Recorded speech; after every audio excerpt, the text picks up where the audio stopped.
Hi, I'm Jay Hodges. I'm a proud friend of Sinn Féin's. I would like to welcome you to the first in-person interview that we have done. I'm really excited to introduce Michelle.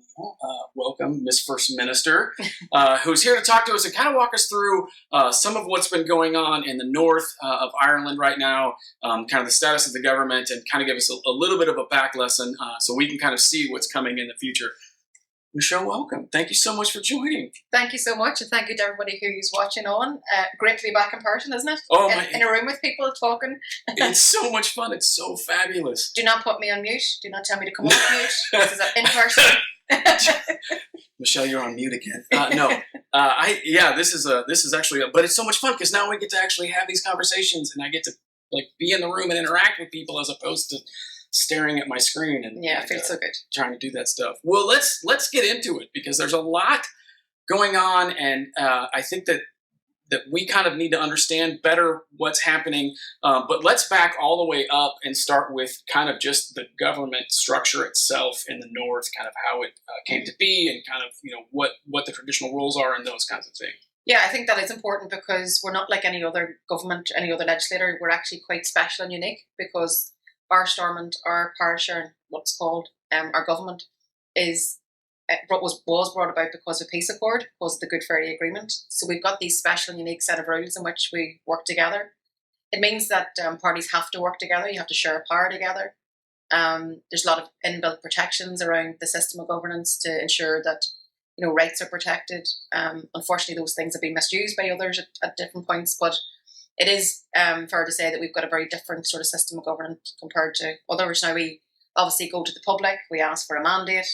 The largest parties are returned. We've just had a very historic election, which I'm sure you want to talk about. But it's been just an amazing journey. We've just fought a fantastically positive election campaign. We're about giving people hope. It's about the future. It's about my commitment to be a First Minister for everybody. I want to work on behalf of all the citizens that we serve, and I want to give people that hope for something better in the future because things have been quite challenging. We've dealt with a lot of big sort of politics of late. Brexit, big example of that being foisted upon us by the British government. So they're huge challenges, but they're also huge opportunities in the decade that is in front of us, and I'm sure we'll come on to talk a bit more about that. But as I sit here today, we're 3 months post-election, and at this point we still have not formed a government. And the reason for that is that one party that are being aided and abetted by the Tories in London, the Conservative Party in London, are blocking the formation of a government. And you need all partners to work together in which to form. And that's mandated. That's mandated. So it's a mandatory arrangement. And that's by necessity, because in the past there would have been discrimination, and parties like our own, Sinn Féin, would have been discriminated against and held back from being part of that type of government. So this is a very unique sort of set of rules that govern government formation. But the election that happened, the result from the election that happened was something that I don't think a lot of people saw coming. I think that it was certainly historic for Sinn Féin. You become the first First Minister from the party, which is amazing. But tell me, kind of with that election, what were you guys kind of prepared for this? Was this something that you knew was going to happen, or was it something where you were like, this could happen, but we have to kind of do the work? What were you thinking? Hard work always pays off. So, we worked hard at it. We've been consistently growing in the polls, consistently returning, more people to the assembly itself. So I think the election itself, just to explain the historic context to it, why it is so historic. Whenever our country was partitioned, the northern part of the country was designed in such a way as to discriminate against people like me, people who I represent. It was designed in such a way as to ensure that I didn't have, you didn't have the same privileges as others. When I say privileges, I mean the general, the basics, a right to housing, the right to vote. And that's why, and I suppose the why it's so historic is because that inbuilt political unionist majority was supposed to be everlasting, and someone like me was never supposed to come back as a First Minister. So it's not lost in the public just how historic and how much this election was very much about that change and bringing about that change. And everything's shifted at home in our domestic politics, particularly because of change and the change that's happening and unfolding, the growth of the party across the island. So, I am the First Minister elect in the north. Mary Lou McDonald is the first female leader of the opposition in the south of Ireland. And again, with hard work and with the public support, she can be the Taoiseach in at a future election. So it's all for us. It's a very exciting time, despite the challenges that we face on a day-to-day basis, and the fact that I believe that in this next decade we will be having a debate and a referendum on constitutional change, and that's, for us as Irish Republicans, that's a big prize. Yeah. Yeah. So tell me this: the election happens, and then you become the first minister elect, but you haven't, like, the government hasn't been formed yet, and there's been a stall going on with that. Now, here in the States, a lot of times we would see the stall as the first negotiating tactic of what it is that we would be looking to get or whatnot. That's would be our familiarity. Is that what's happening? Is the DUP just attempting to stall this so that they can negotiate a stronger position, or is this a legitimate? We don't want anything to do with this government because we are no longer in control of it. Yeah, so the DUP would tell people that this is about the protocol, and the protocol is so that everybody understands. So Brexit was being foisted upon us by the British government. It's a really hard and difficult Brexit that's been foisted upon us, and it's being delivered by the DUP in cahoots with the Tories in London. But the North voted against leaving. And the majority of the people voted against leaving the European Union. But yet, Noel, this is the folly of partition, that the British government can do this to us without our consent. So the reasonable people in the room, the other political parties, those that were against Brexit but wanted to find some mitigation, came together and worked with the European Union, and we actually came up with this thing called the protocol. So the protocol is not perfect, but it does provide us some support and some mitigation against the worst impact of Brexit. So that was an agreement that was signed up to by both the EU and the British government. Boris Johnson was the Prime Minister of the day. However, since that, they have taken unilateral action, again, against the wishes of the people at home, and they are breaching international law. So they're tearing up the agreement which they signed up to themselves, and they're legislating to breach international law. And the DUP are hiding behind all of that, and the DUP are saying, we're not going into government because we don't support the protocol. They don't have our consent for the protocol, which is just ludicrous, because a local assembly and executive in Stormont can't do anything about the protocol, because that's an international agreement between the British government and the European Union. Okay. So they're holding the public to ransom at a time when people are really struggling with the cost of living. They're struggling to put food on their table. They're struggling to heat their homes, to put fuel in their car. And we're being blocked from forming a government by this DUP in cahoots with the British government. So then what kind of happens as the next steps? Like, where do we go from here then if a government is not formed? Is there just another election? Does it form without their consent? I mean, because of the mandatory nature, it can't be formed without their consent. We need people to work together. Their position is untenable. The DUP can't continue to punish the public for something that is, it's just ridiculous, because the Assembly and Executive can't do anything about it. So they need to get round the table. They need to join the rest of us. There's a period of 6 months after the election in which to form a government. That period will run out at the end of October. So that's the window that we're working. There needs to be no more delay. They need to get in there today. They should be in there today. I'm ready to join with them and the Alliance Party and the other parties that are entitled to be in the executive and work together. But unfortunately, at this moment in time, the DUP are refusing to do that, and they're hiding behind the protocol. But the reality is, this is more about the loss of the balance of power. So when I talked about the country being partitioned, the inbuilt unionist majority in the north, the DUP have lost that position. The balance of power has shifted, and they're hiding behind the protocol because they don't like the outcome of the election. Wow. So this historic election, which really was something that wasn't planned for people, when they were designing the 6 counties, they specifically made it so that this would not happen. When it does happen, it sounds to me like it's a very small group of people who are refusing to relinquish the power they have never not known. Mm-hmm. And because of that, people are continuing to suffer, because the issues haven't changed in decades. In Belfast, you still are worried about housing and jobs, and I mean it's the what we call the kitchen table issues. Kitchen table issues. That's people want. Our health service is broken, needs to be fixed, and we hold the finance department, and we had prioritised health in the budget. So as we sit today, we don't have a budget agreed to fix the health service. We're not able to distribute money into workers' and families' pockets to actually help them through the cost of living crisis, all because we don't have a functioning assembly and executive. Now, that's not good enough, and it's not sustainable in the longer term. So the DUP need to get around the table with the rest of us. They need to join all of us that want to work together to try to fix some of these things, to actually do right by the public. That's what we're all given a mandate for. You're not given a mandate to stay outside. You're given a mandate to go in, if you can be entitled to be around the executive table and actually do the business for people. But I think that, again, if they fail to come around the executive table and they continue to block the formation of an executive, then the next step is another election. But I mean, the people have just voted. They voted in very large numbers. They voted for the change that they want to see. They voted for parties to work together. I mean, that's the only show in town. The Good Friday Agreement apparatus is the only show in town. And if they continue to fail to elect an executive and have that first and deputy first minister in place, then the election is the next tool. And failing all of that, and failing the DUP's ability to come around the table, then for those within the DUP that think that direct rule is the next step, as in ministers from London governing our interests, that's not going to be acceptable to Sinn Féin, to the other parties in the executive. It's not going to be acceptable to the Irish government. There can be no going back to the days of direct rule.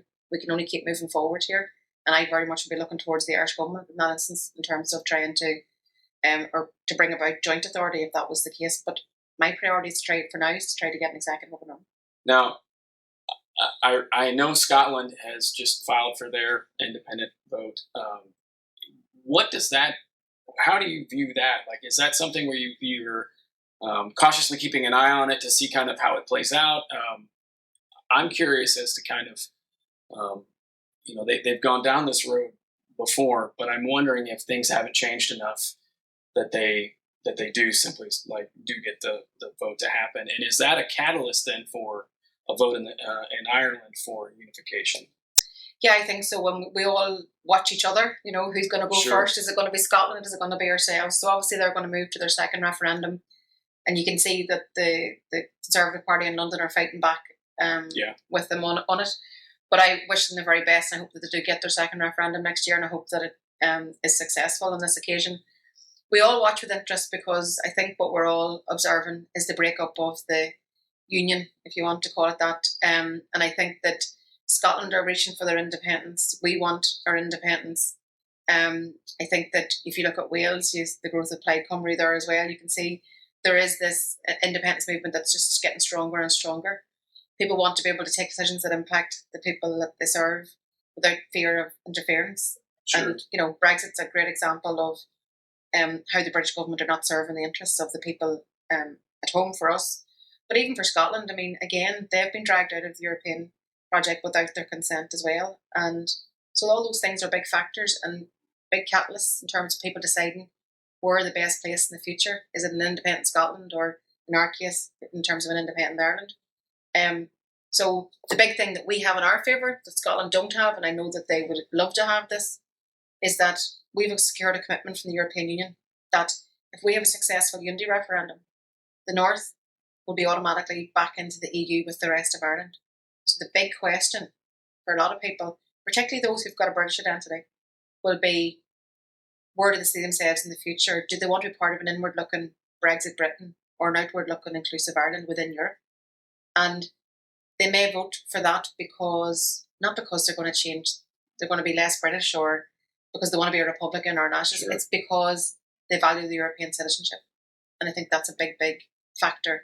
And I know that Scotland would love to have that in terms of their own conversations, their own debate around, their own economic fortunes in the future. Now, not looking at a unification vote, looking at Stormont and itself, answer me this: what is your vision for the government there? You coming from a government background, I always ask elected officials, what's your 90-day? This is what I would really hope to see us be able to do. Is it healthcare? Is it the health system? Or is it something else? So I think I don't see any contradiction. You see, I'm an Irish Republican who wants to unite Ireland, but I don't see any contradiction in doing that alongside being in parisher and working with other parties, trying to do our best for people. I believe that people look to their politicians for hope, for solutions, for doing the right thing by them, by assisting them with the things that are important to them. And I genuinely believe that things that are at the top of people's minds, that they wake up worried about in the morning, is the cost of living crisis. Like, how are we going to get through this? How are we going to keep our home heated? How are we going to put fuel in the car? How are we going to make sure that we've got food on the table for our family? That's top of people's minds. People are worried about that. So if we can get an executive up and running, which is where I want to be, we need to put money into people's pockets, into the pockets of workers and families, help them get through the cost of living crisis. Our health service is broken, and so many people can't get access to see their general practitioner, their GP. They can't get their hospital appointments that they need for all sorts of things. And again, that's something that needs to be corrected. So I would prioritise health in the budget, giving them the lion's share of the budget, which would be a difficult call because other areas then suffer, but it would be the right thing to do in order to try to fix their health service and actually get people the healthcare they need when they need it, as and when they need it. So I think that that's a priority. And then beyond that, Stormont's one part of life. I think that when I look towards the future, I believe we're in the decade of opportunity. Myself and Mary Lou both have described this as this because we believe that partition has failed every single person who shares our island. We believe that Brexit has been a catalyst for major change, and we believe people want change. And that change for us is constitutional change. And we believe in the decade ahead of us, in the next 10 years, we will be putting the question to the people around constitutional change. So the conversation needs to be focused on now, what's better? What's better for people in healthcare? What's better in education? What's better? And what's the hope that we're trying to give people? And I believe that there's so much hope if we take control of our own destiny, our own political fortunes, and our own economy, and just deal with things ourselves at home as an island people. Those of an Irish identity, those of a British identity, and all the newcomer people that have made Ireland their home. And we want to lead that change. Sinn Féin want to lead that change. We want to work with others because we know the partnership actually will deliver an awful lot more in life than working by yourself. Now, just a couple of quick questions to end out. I love the way that you and Mary Lou lead. And I take a lot of pride that probably isn't mine to take, but I love watching the way, the style with which you guys lead, because you are very hands-on and you are very engaged. You go canvassing and you go do the things that need to get done to make sure that the party is addressing what it needs to address and that you are staying connected and rooted in the ground. And so let me ask you this. Who are the people who are coming up behind you that you're looking at and saying, like, someday, this person's going to do great things for our country. Like, this person's going to be phenomenal. Who do you see coming up behind you that it just impresses you that you're highlighting at this point? It's a weird question to put you on the spot with, and I'm sorry, but I'll end up offending some people. No. but I put it this way. I do. I mean, thanks for your compliments, and I think that I'm an activist. Mary Lou McDonald's an activist. We're grassroots. We're on the ground. Yes. We understand people's concerns, and the only way you can govern for people is if you actually are of the people. You understand the things that are the top of their minds, the things that are worrying, and the things that they want us to be focused on. So I think that's one of our strengths, actually, as a party, that we are a grassroots organisation. I think we're so lucky. I think that we have so much talent, people from all different walks of life, and I always believe that everybody brings something to the table, and all of our skill sets can be different. We all don't need to be the same. But leaders don't just make followers; they make other leaders. Yes. And that means you invest in your team. That means you try to bring people on.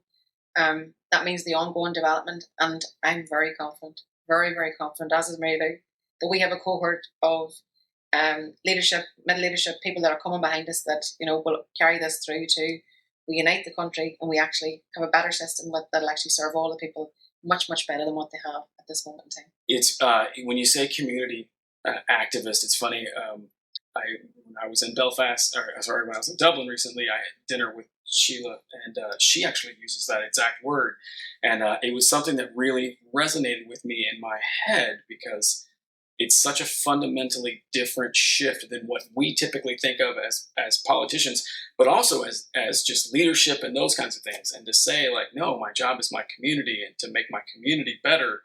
I know of politicians here in the States that would give that lip service, but they wouldn't actually live that lifestyle. And you and Mary Lou, I think, set a wonderful example of living that lifestyle, of very much being a community activist who just happens to be the party leader as opposed to vice versa. So I think that is absolutely wonderful. My last question for you, though, is what is something that you are seeing right now, either in the North or the South or in Europe, or just kind of what is something that you're seeing right now that has kind of piqued your attention to either not be, I wouldn't necessarily, want something that makes you afraid or doomsday, but what's something where you're like, that's kind of neat, and I want to watch that and see, like, is there a particular issue that's going on that you're going to say, like, this is something we're all going to be talking about in whatever time, 2 years, 3 years, or whatnot? Like, is there anything on the horizon that you're seeing that nobody else is really paying attention to yet? I would say that people, not that anything that people aren't paying attention to yet. I mean, there's a lot of big challenges out there in society right now. We have the situation in Ukraine, which we're all watching on in horror, and suffering of the people there. You have what's very topical today. People are all talking about the climate crisis. We're living in extreme weather crisis, time after time. There's so much actually at play right now. But for me, particularly in terms of domestic politics, there's a conversation afoot around Irish unity that has never been witnessed before. There's people who are trying to bring about Irish unity for decades and have never witnessed the level of conversation. It's at the kitchen table. It's in the workplace. People are having this conversation at a football match, wherever. And people are curious. And that includes people, not just United Irelanders, people who are convinced. I mean people who perhaps aren't convinced yet, who are curious. People are coming up to me regularly and saying, I have a British identity. Where do I fit in all of this? And that's a growing momentum. And I don't want to overstate it, but it's certainly a growing pace and something I've never experienced before. And I think that's really, really positive. So I want just to continue on this vein of the promise of hope and something better, because that's what United Ireland is for me. It is better. It'll be better for everybody. It'll serve us all much, much better than what we have at this moment in time. And it gives us huge, huge opportunity. And I always want to give people hope. I think that is wonderful. Well, I want to say thank you very much for taking the time to sit down with us in person. This has been so much fun. And I also just want to say thank you for everything that you do. I know it's hard, and I know you put a lot of work in, and it's a lot of time away from family, and it's a lot of time away from doing some of the fun things that you would rather be doing. But it really does mean a lot, and it is having an amazing impact and changing a lot of people's lives, which I think is a wonderful thing. So thank you for that. Thank you. Thanks so much for having me here again. Oh, and in person, even better. Oh, it is 100% my pleasure. For all of you, thank you so much for tuning in and joining. We very much look forward to being able to do these more often now that we can do them in person and whatnot. But until next time, Slán.